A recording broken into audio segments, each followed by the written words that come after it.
Welcome, Joseph. I'm so glad you're here. And I do Nice to be find here. that you're a really interesting person to talk to these days. Yep. Thank you. And And why do you think? And why do you think that?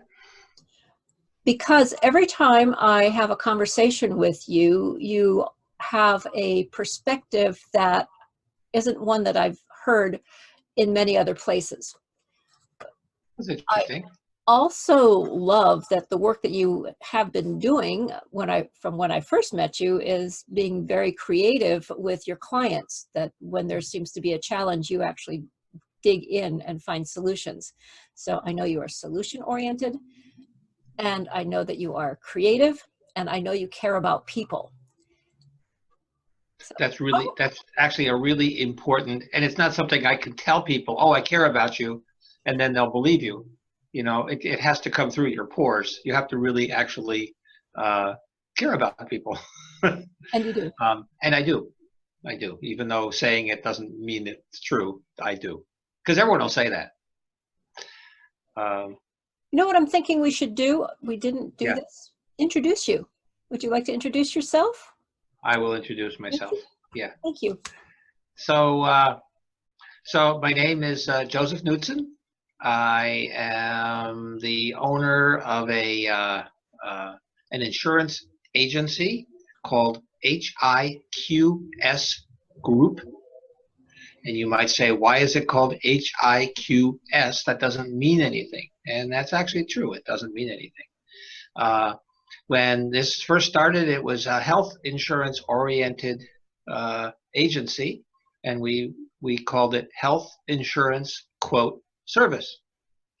Well, that's fine, but as the legislation and everything for health insurance came, we faced perhaps the demise of health insurance. So we just took the first letter of each of those words, Health Insurance Quote Service, and called it HIQS. And that allows us to have something that doesn't mean anything to anybody and allows us to create an identity, actually, that that's fine. Unfortunately, the first person who, about 2 weeks after we did that, someone came through and said, oh, is this the HIQS group? And I never really spelled it out or sounded it out. And I thought, oh, great, now I'm going to be a hick. But actually, it's been a good way of creating an identity that's not related totally to health insurance. And more recently, it's allowed us to expand beyond health insurance into retirement planning, and with a partnership with an investment advisor named William Joseph. We've expanded into helping people manage their investment accounts, and it's achieved something that I've always been frustrated with in this environment.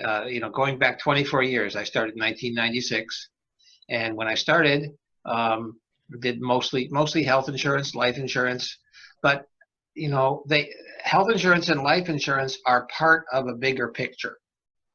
And in having and so when I talk to people about, can you afford this, can you not afford this, and here's the price and everything else, it's like offering a commodity without understanding what else is going on in their world.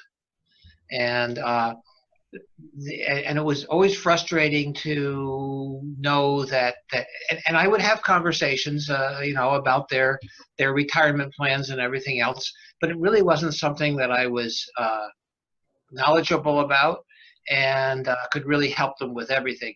And I would have potential partners come to me, 2, 3, 4 a year, and they would come in and they'd say, well, I manage money. All you have to do is give me access to all your clients.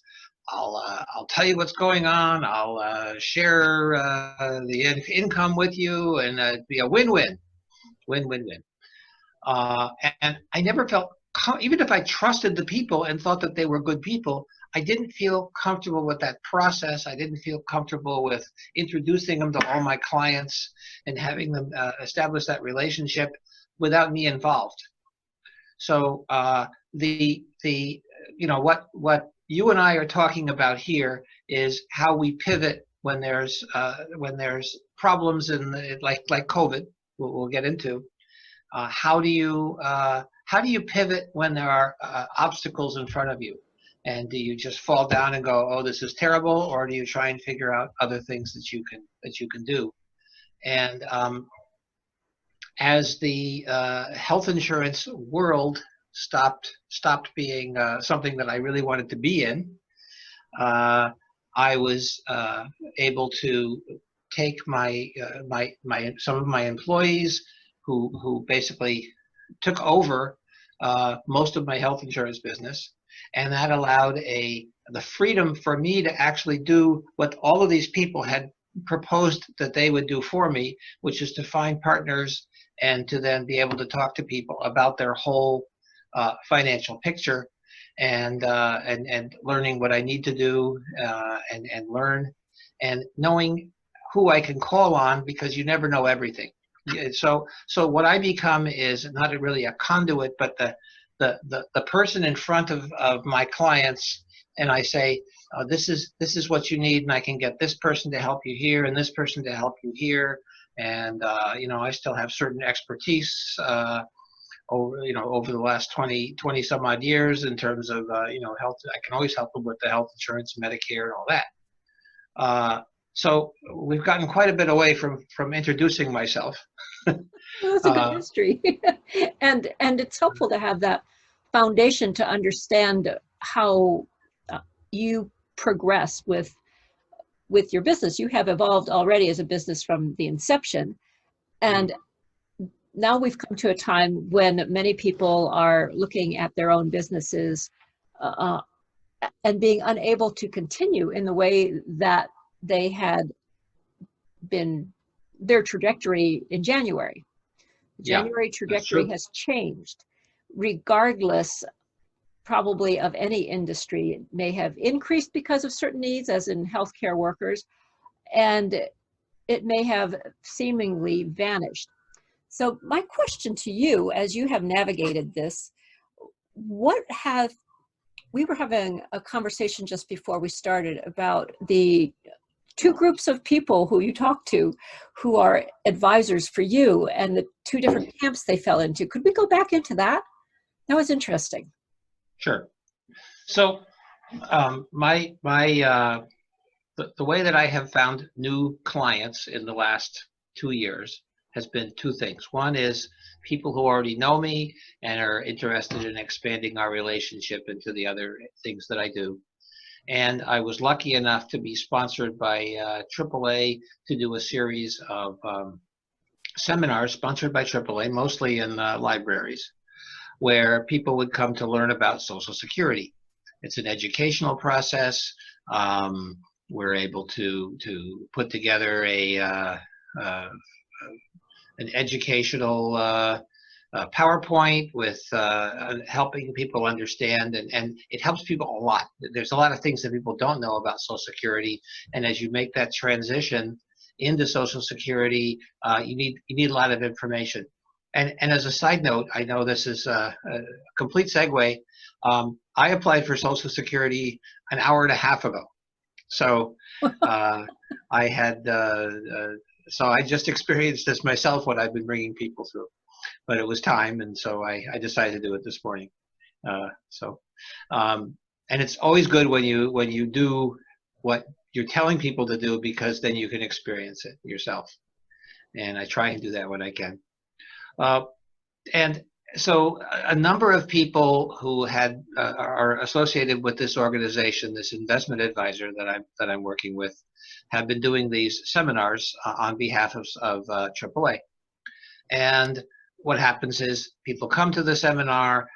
There's a certain percentage of those people, they say, why are you doing this? And they sort of confused about whether I'm an employee of AAA or what's going on, or when's the shoe going to drop? What are you trying to sell me? This kind of thing.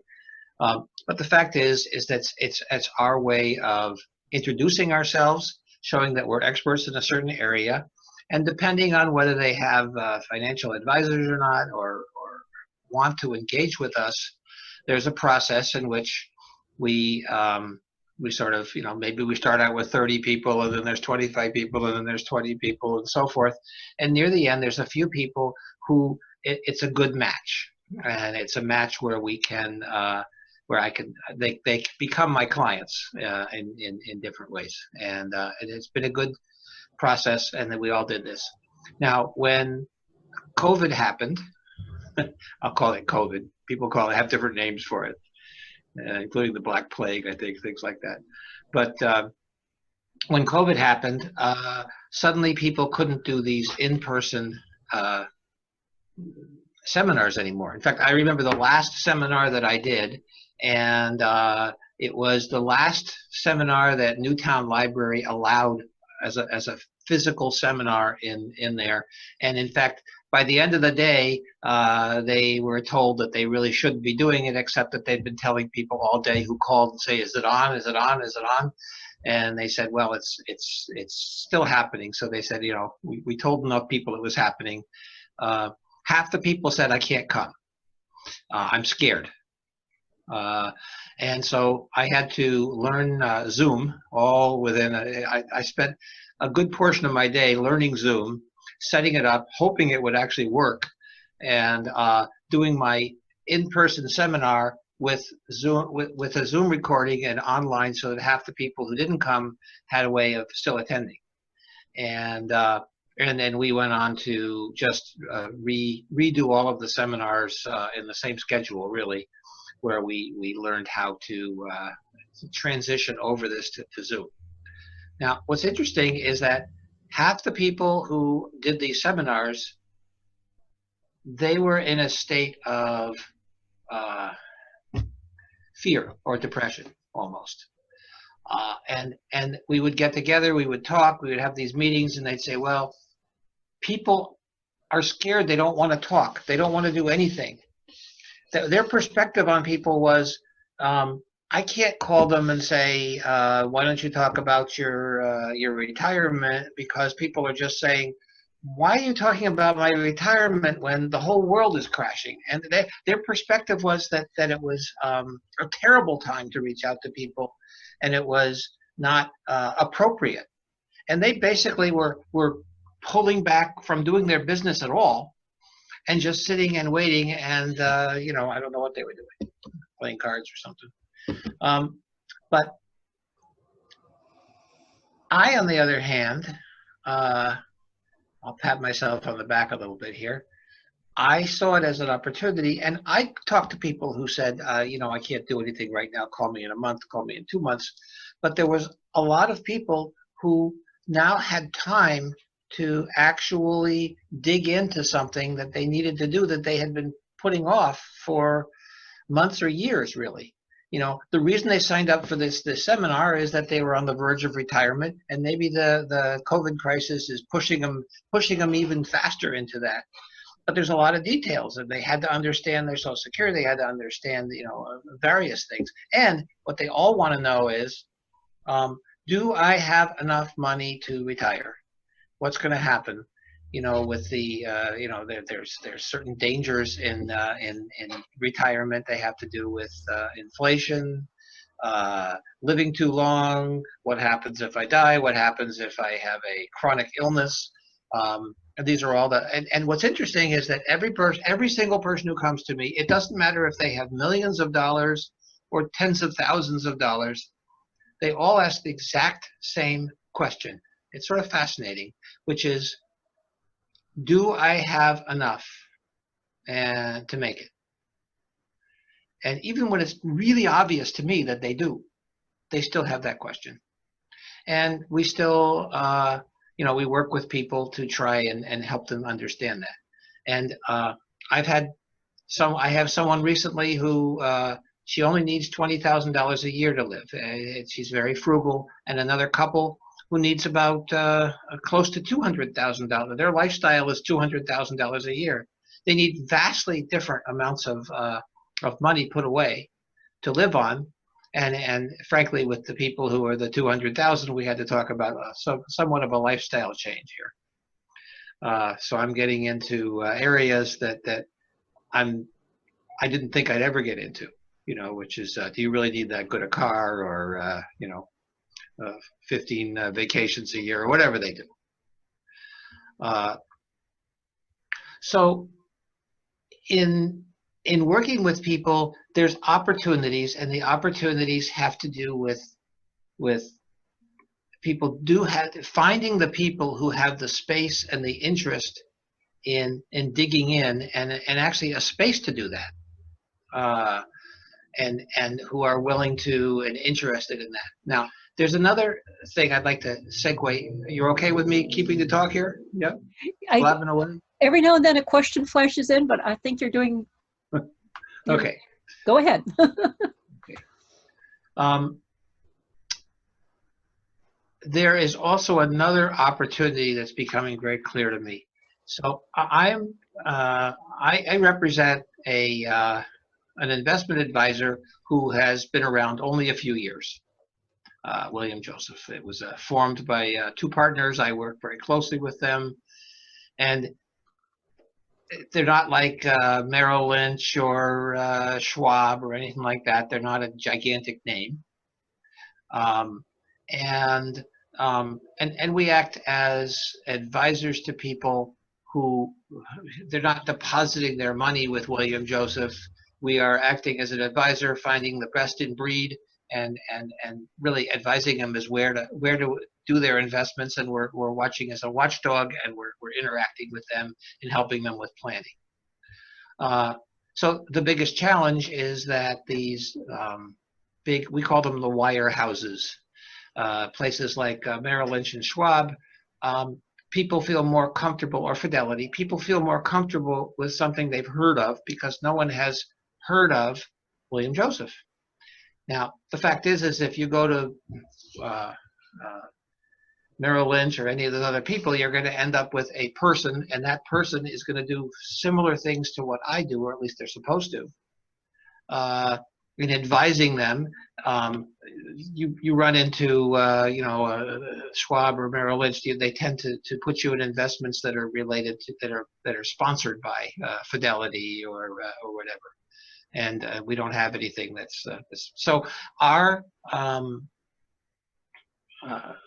the biggest thing the hurdle that we have to overcome is people not having heard of it and trusting us to work with. And there's plenty of people who say, no, I just want to go to Fidelity. I know who they are.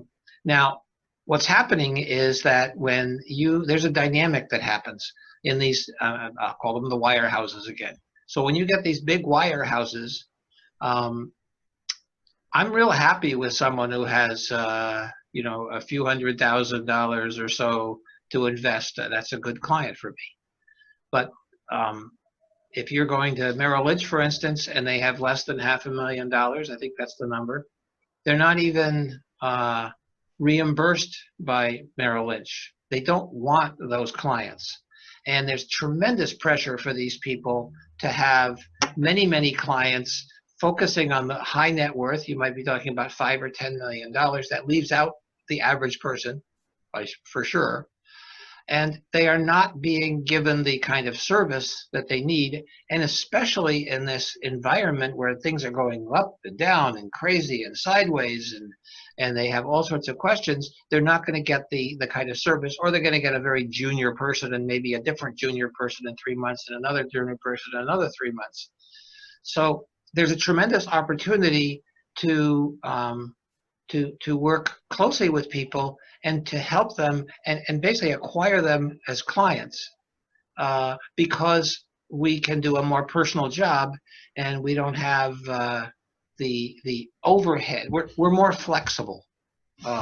Some of them they're so afraid of compliance, they haven't even really figured out how they can have Zoom meetings, and they're just the institutions are very slow to change, and not particularly flexible in this environment where you have to pivot and change things and work with people. I recently met with somebody, getting to know first personal meetings, and then later with Zoom, because it was right about the COVID thing.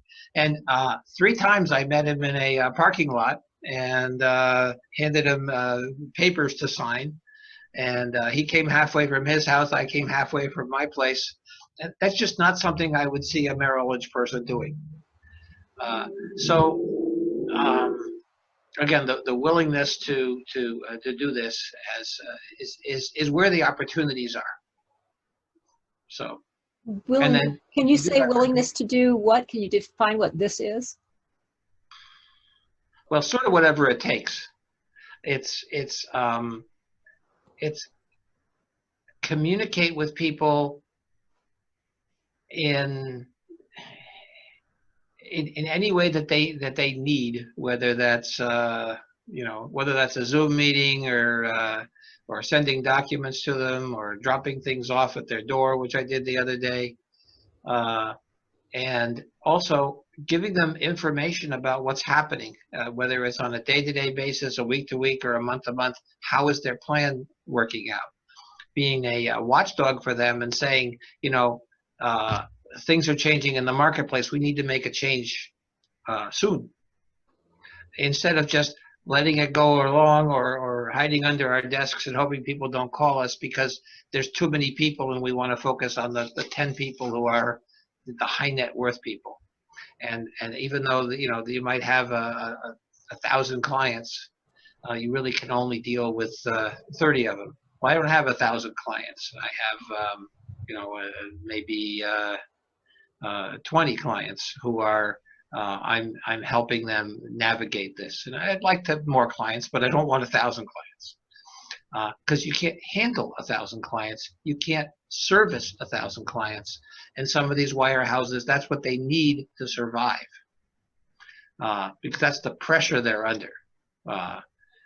To keep acquiring, or someone will leave the firm and suddenly they'll acquire another 100 people, and they don't even know who they are. I know who everybody is. So you know your clients and you use your imagination to make sure that they have the information that they need and that they have the documents that they need. And you figure out what the best ways are to communicate with them, which includes Zoom. It also includes meeting in a parking lot and doing whatever it takes. That's right. So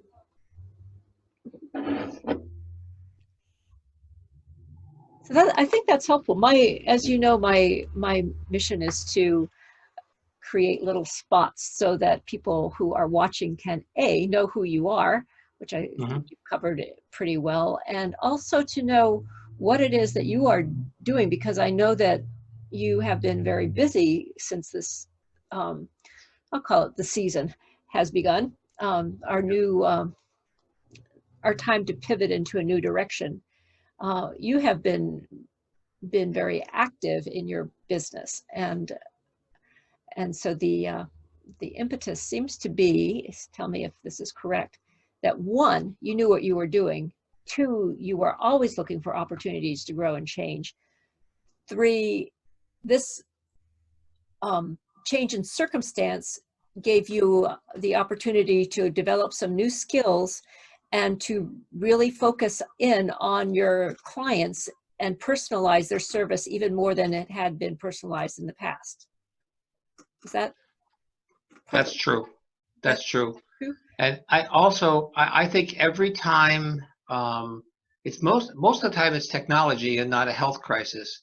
But as each successive wave of technology happens, some people get tired and they say, I don't want to change.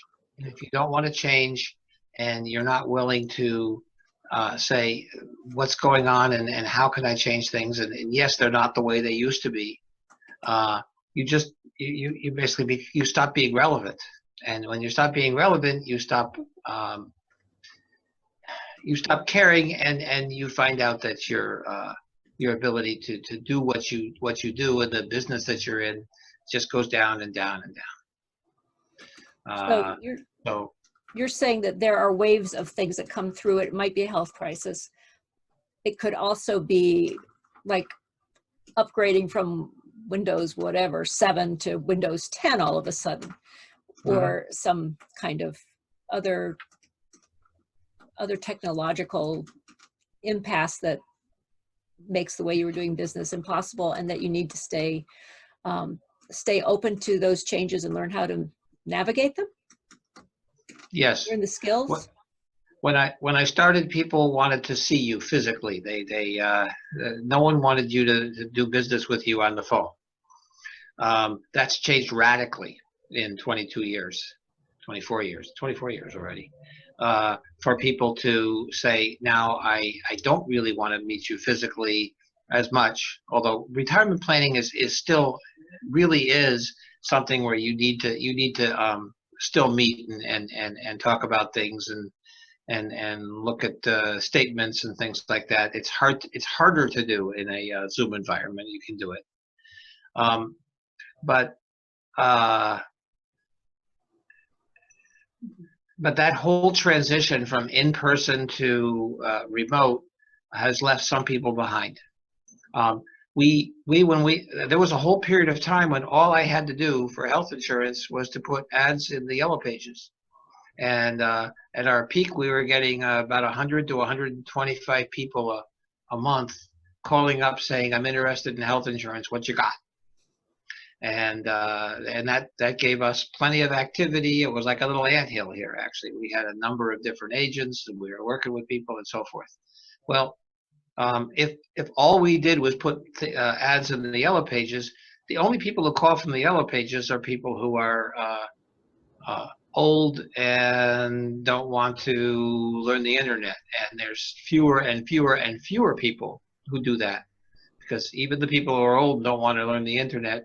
Their kids come in and set up the computer for them, and they find out it's sort of fun, you know. So it gets pretty easier every year.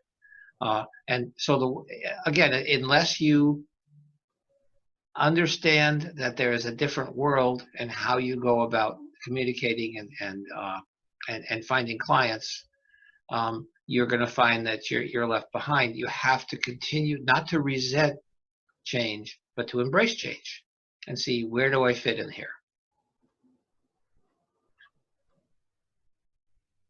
So by asking the question, where do I fit in here, you open doorways to answers to that? You do. Yeah. You do. Okay. Is there any person who particularly inspires you through this period of, or just inspires you, but in particular through a period of change? That's a good question. I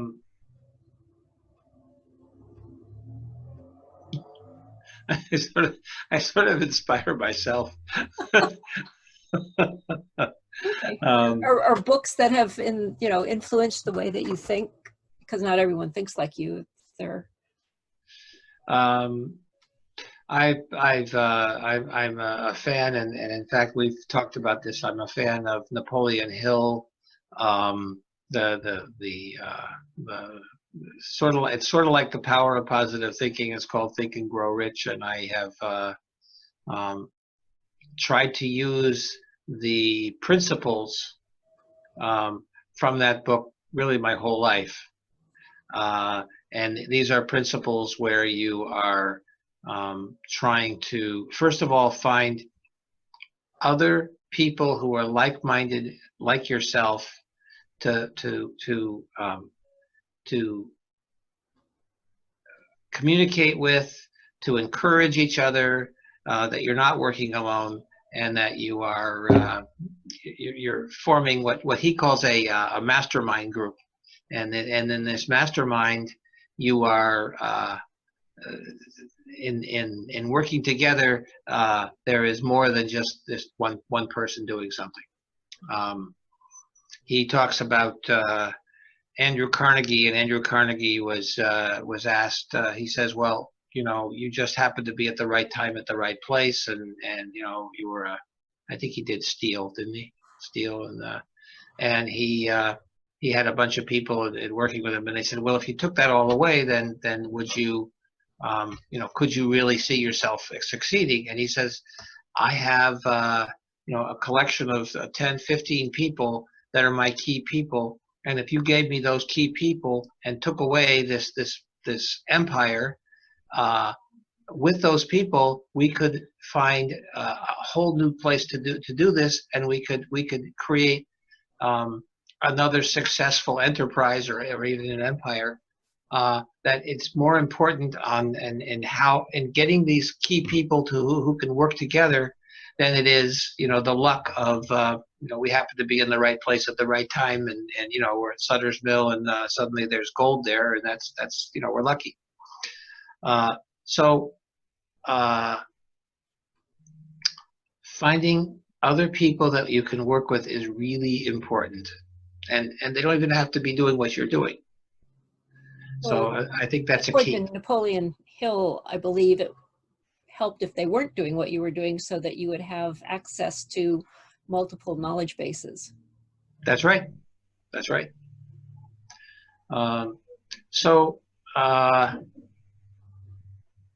And I try to keep myself abreast of current events without being so distracted that suddenly half your day has gone by because you're learning, who died with the COVID disease today, and how many people are distressed and everything. But at the same time, what's happening to people and what's happening in the world is important to understand and have perspective on, and it helps you relate to people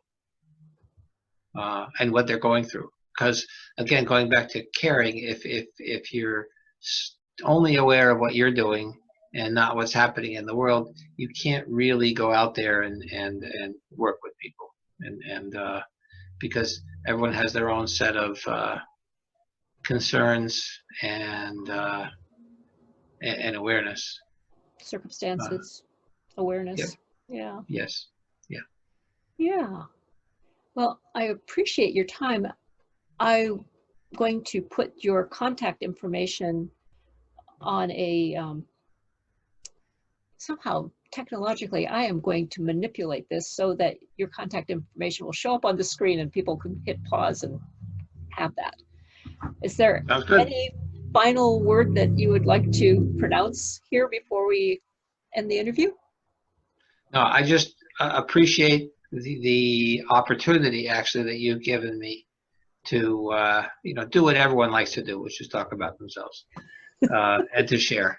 So, that's fun. And you do have some words of wisdom, which will probably serve somebody well.